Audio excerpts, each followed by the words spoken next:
There is a file X published this week with one number in it that broke containment, -234. 4 lines above it sits another number, 0.5. That one is a like. The big negative one is a report. Divide the second into the first and you get 468. Within hours, that was the headline. A report cost you 468 likes. It traveled everywhere because it sounds like a receipt. That reading is wrong, and the fix matters more than the number. What you are looking at is the ratio of two constants in a config file. We know it is wrong because X said so in code. About 27.5 hours later, they pushed a commit to argue back. 29 new lines of comments added to the ranking file, aimed at whoever reads it next. Their wording, so that language models, or people reading it, are more likely to understand it correctly. That is where we are. A platform shipping code comments to correct a screenshot going around the internet. Behind the argument is the thing people actually wanted, the numbers. All of them in one public repository. 2016 files, the Apache license, 30,000 stars in 2 days, written mostly in Rust, and one file in there lists 665 accounts by name, hard-coded, that the feed will not recommend. Over the next 20 minutes, what the numbers say, what they do not say, and what is still being held back. Start with the misreading, because the correction is the fastest way into how any of this works. The weights in that file do not multiply your likes. They multiply a prediction that a model has already made. The shape of it is this. A model called Phoenix reads a post and reads your recent behavior, then predicts how likely you are to do each thing to it. Like, reply, repost, quote, share it into a direct message, follow the author, mute them, report them. 13 predictions, each a probability. The scorer multiplies each prediction by its weight and adds them up. That sum is the post score, and the arithmetic is one line of Rust sitting underneath everything else on your screen. So -234 is not what a report costs, it is what the chance of a report cost. And that chance, X says in the new comment, is more than 1,000 times smaller than the chance of a like, which turns the number inside out. The weight is not large because reports are devastating. It is large because reports are rare, and a rare event with a small weight would round away to nothing. Treat it as a unit conversion. Report probabilities arrive in a tiny unit, and the weight scales them up so they can be compared against likes at all. The ratio is a calibration, not an exchange rate. That distinction matters beyond pedantry, and X spells out Y in the same comment block. Readers had concluded that a coordinated block and report campaign could bury an account. The answer in the code has two halves. The model predicts how likely you personally are to report the post, so a brigade mostly moves recommendations for people who resemble the brigade. Recommendations are personal, not global. The second half is stranger and more specific. For an action to count in ranking, it has to happen on a post that was served in the home timeline. Open a link from a group chat and hit report, and the ranking system does not see it. You can argue with all of that, and researchers do. What you cannot say is that the explanation was withheld, because it sits in the file that holds the number, in plain English, with the wrong reading quoted back in quotation marks. The commit itself is worth looking at as an object. 21 files changed. 29 lines added to the scorer. 62 to the params file. 15 to the readme, plus one brand new filter we will come back to. For scale, the release the day before was the real event.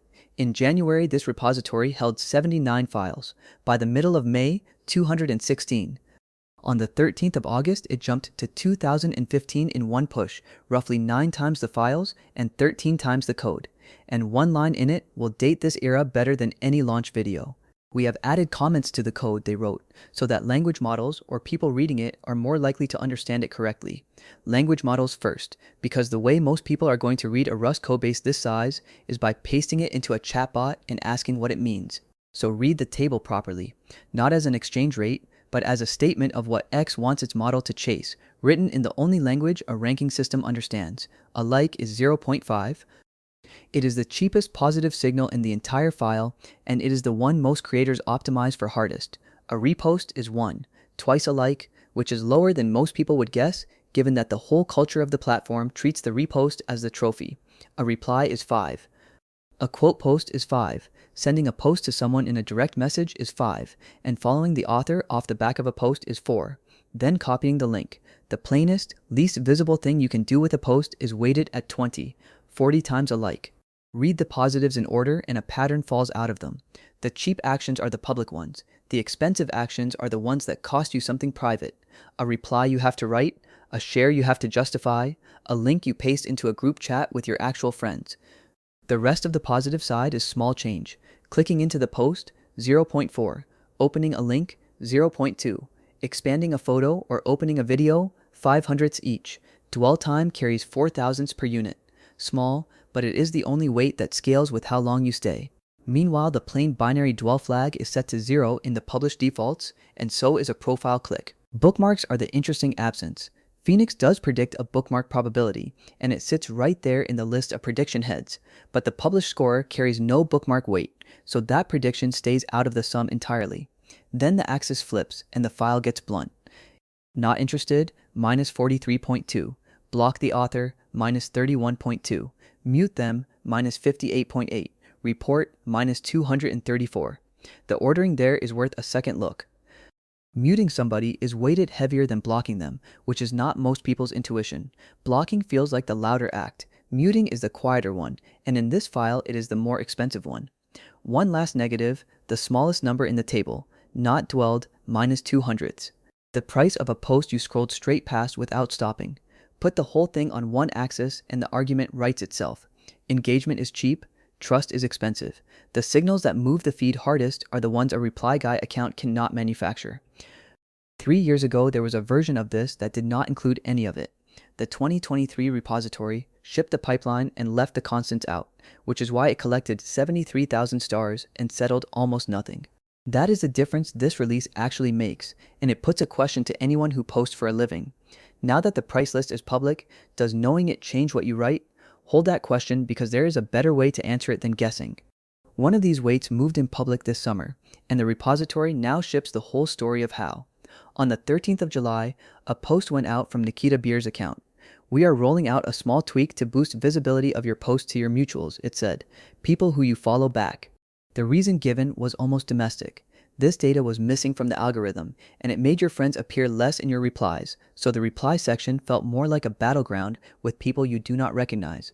That post did 9.7 million views, and 3 weeks later, the code behind it landed with its own explainer document, showing what the change looked like as a diff. Here is the timeline it gives you. On the 10th of July, an experiment started. A small percentage of users were randomly assigned a boost value of 5, 10, 15, or 20. Everybody else sat at 0, which is no boost at all. On the 13th, results came back strong, and the value of 20 went out to many users. Then on the 24th, after more results and after complaints that the World Cup was passing people by, they moved it down to 15. Note what the boost actually attaches to, because this is where most coverage compressed it. It applies to original posts only, from an author you mutually follow, not to their replies, not to their reposts, and it does not boost the post directly. It raises the weight on the predicted probability that you will reply to it from 5 to 20, which puts a mutual's original post at 20 times the weight of a repost. The document opens by saying why it exists. Going forward, future algorithm updates will be published to this repository, and you should be able to understand what changed by checking the diffs. That is a testable promise, and we will test it at the end. None of that happens in a vacuum. A score only matters once there is something to score, and before anything is ranked, the feed has to go and find candidate posts. They come from 3 places. Thunder holds recent posts from the accounts you follow in memory as they are published. Phoenix Retrieval embeds you and every post as vectors and returns the nearest ones. And SimClusters groups accounts by who engages with what, then pulls candidates out of your cluster. In-network from Thunder, out-of-network from the other 2, and both get ranked by the same model. There is no separate algorithm for strangers, but there is a discount for them. If you do not follow the author, the final score is multiplied by 0.75. If the post was pulled in because it matches a topic you follow, it is multiplied by a half. Turn that around and you get the real number.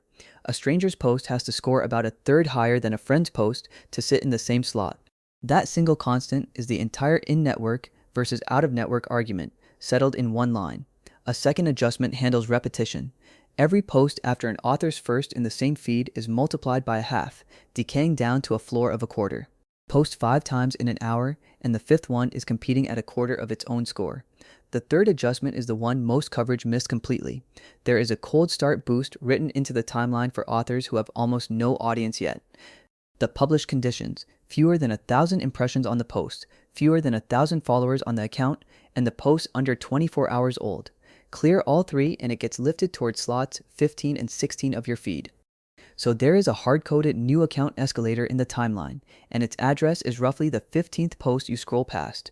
There is a switch beside it for a bandit sampler to choose which cold start posts get promoted, currently turned off. Before any of this, 17 filters run.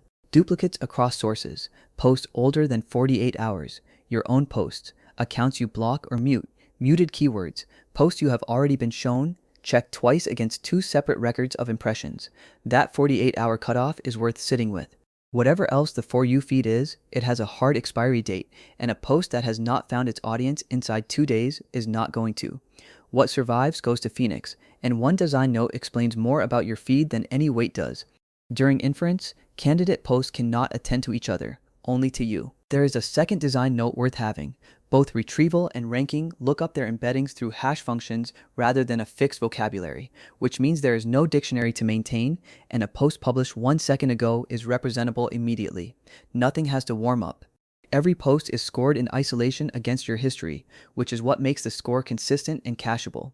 It also means your timeline is not a contest between posts. It is 1,000 separate verdicts about you, sorted. After scoring, another service reorders the top of the feed to cut similarity between neighbors, trading a little score for variety. Then a blender interleaves the things the model did not rank at all: ads, who to follow, prompts. So by the time a post reaches your eyes, it has been retrieved, filtered, predicted, weighted, discounted, diversified, reordered, and interleaved with advertising. The weights the whole argument was about are 1 step out of 8, but ranking only decides the order. Something else decides whether a post is allowed to appear at all, and that part of the codebase is what people have been demanding since 2018. It is called visibility filtering, and for every post and every viewer it returns one of 3 answers: allow, interstitial, meaning shown behind a warning you can tap through, or drop. The rules are listed in evaluation order in a single registry file, and 28 of them run for the home timeline. Suspended authors, deactivated authors, protected accounts, people you block, people you mute, posts with legal takedowns against them. The first rule that answers drop ends the evaluation. Those rules read labels, and the labels come from a separate machine running offline. One system scores an account on how often people block or report its posts relative to how often they favorite them. Another runs PageRank over the follow graph and turns the result into a score per account. The rules themselves are written in a small language, and the repository ships its compiler and its runtime. A rule reads, on this event, if these conditions hold, apply this label. 20 of those rule files are published, along with 53 helper definitions. Some rules are held back. Then comes the part that is the actual answer to the Shadowban question. If the post is a recommendation from an account you do not follow, 26 additional rules switch on, and those rules can only drop. Same post, 2 viewers, 2 outcomes. Your followers see it. A stranger does not. 54 rules instead of 28, and the extra 26 exist purely to remove things from the feeds of people who have not opted in by following you. Among them is a label called Do Not Amplify. That exact phrase is what the 2023 argument was about, and here it is, in a list, with a note saying it is being retired in favor of a narrower malicious link label, which brings us to the half of this release that may matter more than the code. X paired it with a tool called Under the Hood. It reports the visibility limiting labels sitting on your own account and your own posts over the past month as a file you can download. 18 post labels, 12 account labels, each with a plain description of what it means and what it does to you, not adjectives. Sentences like, post hidden from recommendations to non-followers, or post discoverability is restricted to the author's profile. That is a platform naming the consequence in the same words it uses internally. The catch is the rollout. A pilot group only, accounts at least a year old, at least 10 posts in the last month, and aggregate figures rather than a verdict on each post. Keith Coleman, who runs product at X, called it the kind of thing that people will be fairly shocked that we are releasing, and X's own suggested next step is to paste the downloaded file into a language model and ask it what happened to your account. Which brings back that file with 665 accounts hard-coded into it. On the 14th of August, X added a filter for the Brazilian general election. Every account registered as a candidate with Brazil's electoral court listed by numeric identifier, with the username written next to it in a comment. It removes their posts from For You, along with reposts of them, quotes of them, and replies whose thread contains one. Unless you follow the account, in which case nothing changes for you at all. X's Brazil account posted the reason an hour and 47 minutes before the code landed, a resolution of the Electoral Court in force from the 16th of August. The accounts are not suspended, and the posts stay on their profiles. In their words, this is not a sanction and not a change to X's rules. Whatever you make of the policy, look at what open sourcing did to it. A country-specific suppression list applied to named politicians is now a file with a diff and a timestamp on it. X makes that argument itself in the README in one sentence. A benefit of open source is that you can see that changes like this exist and exactly how they work. The framing they gave it on the day was the same. The code and the tool are two puzzle pieces that neatly fit together, the announcement said, so that people can answer for themselves whether a platform is limiting their reach. The account that posted it had existed for 6 days. So the case for is strong. Now the case against, which has been on the record since February and has not been answered. After the first release in January, researchers went through it and were unimpressed. John Thixton, a computer science professor at Cornell, said these releases give you a pretense that they are being transparent for releasing code. Ruggero Lazzaroni, a doctoral researcher at Graz, put the problem in one sentence. We have the code to run the algorithm, he said, but we do not have the model that you need to run the algorithm. That complaint is still live in August. Search the whole repository for a train checkpoint and there is nothing to find. 2,000 files, no model weights of any kind. The quick start says it outright. This is not a production quality model or a production scale setup. Production data, checkpoints, orchestration, and scale are not included. So you can train a tiny model on synthetic data for 6 steps and watch the machinery turn over. You cannot reproduce what ranked your timeline this morning, and no outside researcher can audit it. 2 more things are held back on purpose, and X names them both. The prompt files for its content classifiers and some of the labeling rules withheld to reduce the risk of people gaming the system. There is a subtler caveat, and it is the one to carry out of here. The README explains that cron jobs write live production values into these files. The repository is a mirror of a running configuration service, not its source of truth. Which means every number in this video is a snapshot with a shelf life, and the accurate way to read the file is, this is what production said the last time the job ran. X also states an aim, rather than a rule, that any experiment touching 10% or more of traffic should be visible here. Then there are the promises. In January, the plan was open source within a week, with updates every 4 weeks. After the first push on the 20th of January, the repository did not move again for 116 days. In July, the promise got bigger. Once the security review is done, Elon Musk wrote, the entire codebase of X will be open source with no exceptions. What shipped in August is the For You feed and the systems that filter it. That is a great deal of code. It is not the codebase. Here is where it lands. X wins this one, and it is not close. For the 95% of people whose real question is whether a platform is throttling them and why. Meta, TikTok, and YouTube publish explainers and system cards. No equivalent turned up for any of them. A constant you can read, a rule list you can follow in order, a report about your own account you can download. The 5% this fails are the researchers, and they are right to keep pushing, because a system outside parties cannot reproduce is a system you are trusting rather than checking. And the villain in this story is neither X nor the press. It is a number that traveled without its footnote. 468 was correct arithmetic on 2 real constants, and it still describes something that does not exist, which is the old warning credited to the economist Charles Goodhart. Once a measure becomes a target, it stops being a good measure. Publishing the price list is a real advance, and it is also the thing most likely to change what the prices measure. So here is a bet with a date on it. 6 months from now, in February, this repository will still ship no production model, and the entire codebase, with no exceptions, will still not be opened. If that turns out wrong, it gets its own video. But the question the file leaves you with is not whether X is telling the truth. It is what any of us do with a price list. When the cheap signals are the ones most people chase and the expensive ones are the private ones, does publishing the numbers make the feed more honest or just make the gaming better informed?